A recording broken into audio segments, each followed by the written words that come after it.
Good morning, students. Today we are going to start our poem A Tiger in the Zoo. Uh, Tiger in the Zoo is written by George Leslie Norris. Students, you should know about the poet first. He was a prize winning Welsh poet and short story writer. He is considered as most important Welsh writers of the post-war period, and his literary works have won many prizes. Let's move to the poem. But before starting the poem, let's read the introduction given in your book. This poem contrasts a tiger in the zoo with the tiger in its natural habitat. The poem moves from the zoo to the jungle and back again to the zoo. Now, this is also the central idea of the poem. Now, according to the central idea, the poet tries to depict the mental condition of a caged tiger. He compares the life of a tiger in the zoo with its life in its natural habitat. The poet conveys an important message that the wild animals should be left in their natural habitat. In the poem, he heightens the contrast between freedom and captivity. He very impressively shows us how love for freedom is the natural instinct of every living being.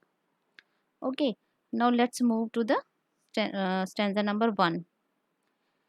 He stalks in his vivid stripes the few steps of his cage on pads of velvet quiet in his quiet rage.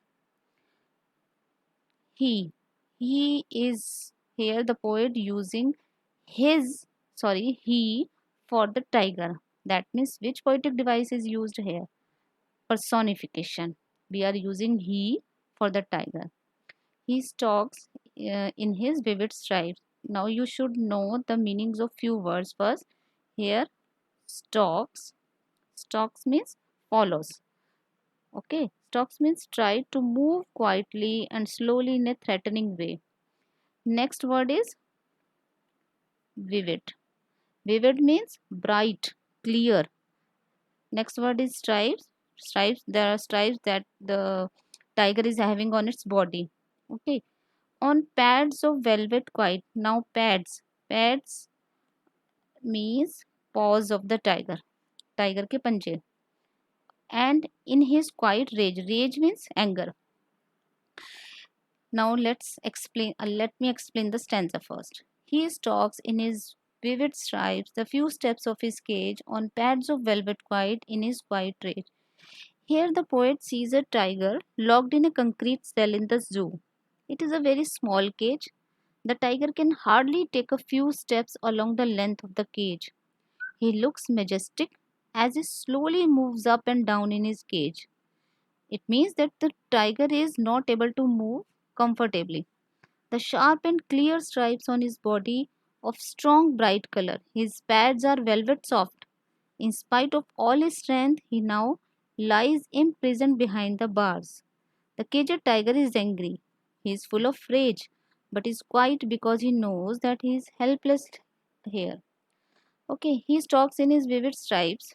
He moves in with his bright colored stripes, but he is not able to move comfortably. Few steps he could move, or he could take only few steps in the cage because cage is very small. On pads of velvet quiet. Pads of velvet quiet is used for used for his paws in his quiet rage. That means the tiger is angry. Rage means anger. Tiger is angry, but he is quiet because he is helpless. He cannot do anything in the cage. Now let's discuss the poetic devices. He I have already used for the tiger personification. On pads of velvet quiet. Here direct comparison with the pads with the paws of the tiger. That means metaphor is used in this line. In his quiet rage, I told you about a poetic device. Quiet and rage, both adjectives have opposite meanings with each other. When two adjectives comes together with the opposite meaning, then which poetic device we are using? Oxymoron. I hope it is clear now. And rhyming scheme is stripes and quiet, both are rhyming same. We are using a for these two words. Cage and rage, both are rhyming with each other. We have taken b for them. Now the rhyming scheme is a b a b. I hope first stanza is quite clear to you. Now let's move to the second stanza. He should be lurking in shadow. Lurking. Lurking means hiding. Sliding through long grass. Sliding means moving. Near the water hole. Hole means pool. We have used here. And plump. Plump means chubby. Chubby, mota taja. Okay. He should be lurking in shadow, sliding through long grass. Here the poet, looking at the imprisoned tiger, he is filled with pity. He says that the poor tiger should have been in his natural habitat, in the jungle, that means hunting and resting. Then at this hour of night, that means that when the tiger is in the forest, at this hour of night, he would have been lying in the shadows of trees and sliding quietly through the long grass. Near the water hole where plump deer pass. That means the tiger must be hiding somewhere near at a water pool and was waiting for his prey, for some kind of deer. Okay, plump deer, that means chubby deer. He must be waiting for his prey. Here the poet says that he would then near the water hole wait for some fat and healthy deer to pass that way. Thus he would be lying there in expectation of a heavy feast. Now let's discuss the poetic devices. Students, uh, did you observe the second line?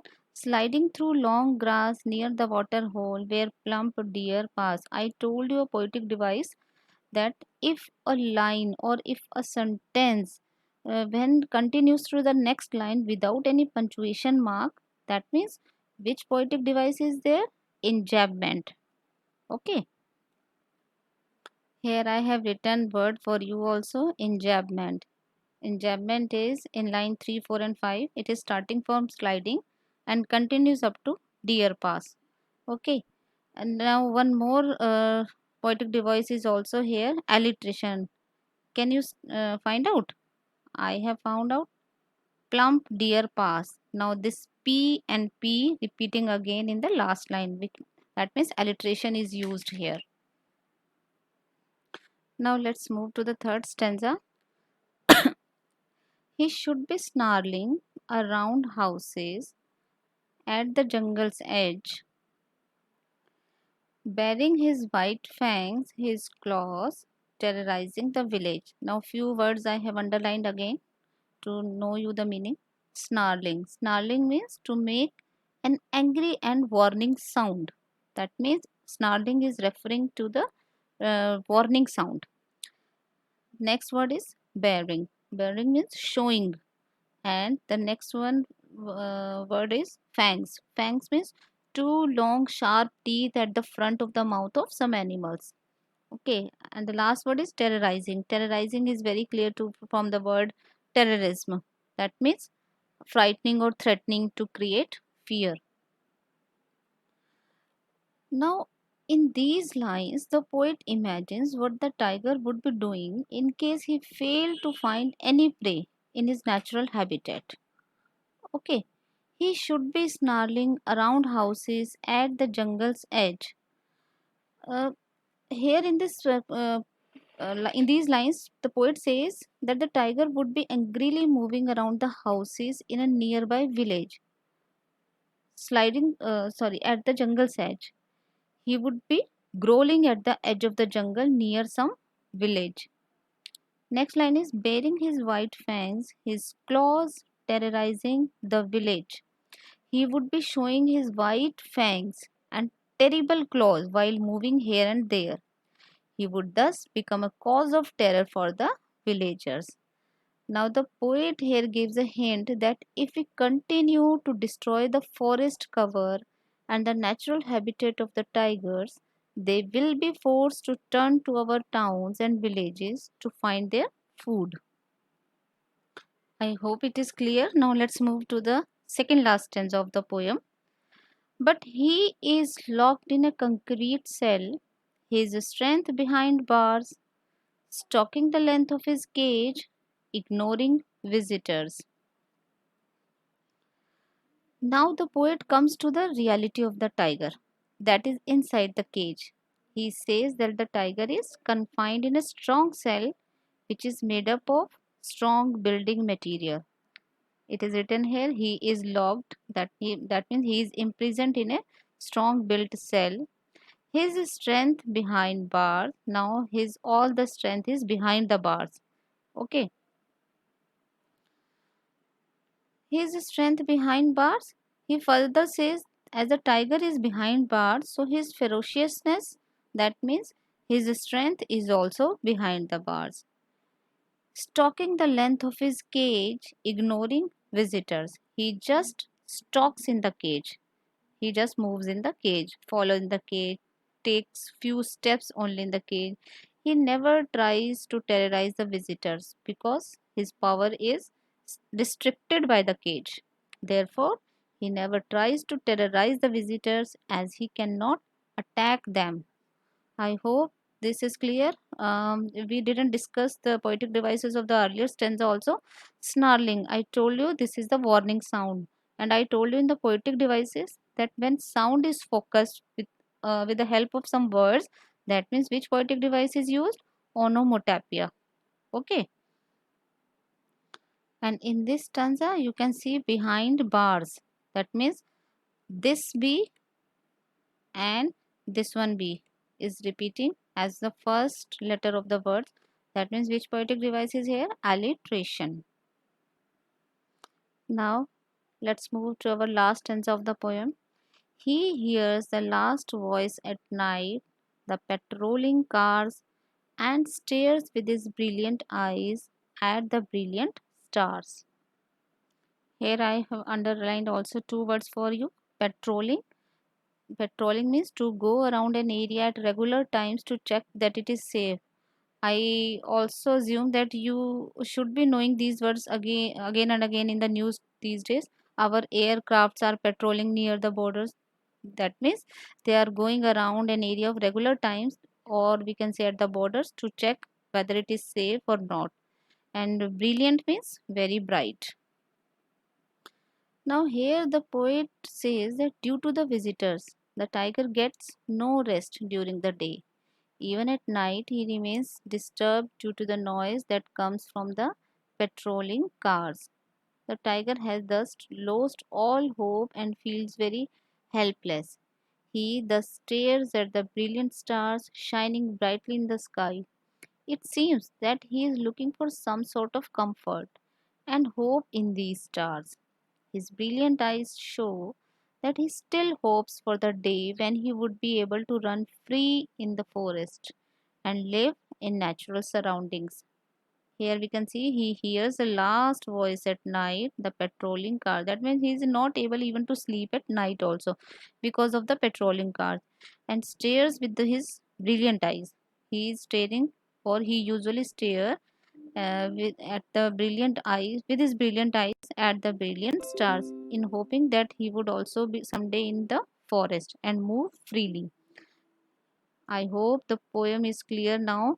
Now, students, you can assume, or you can yourself find out that where we have discussed about the poet who is in cage or in zoo, and where we have discussed about the tiger who is in the forest.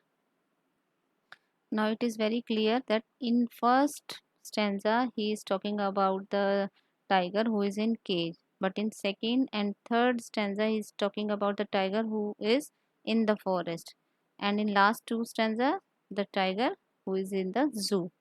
I hope the poem is now clear. If you have any confusion, you can comment me in the comment box. Thank you. Have a nice day.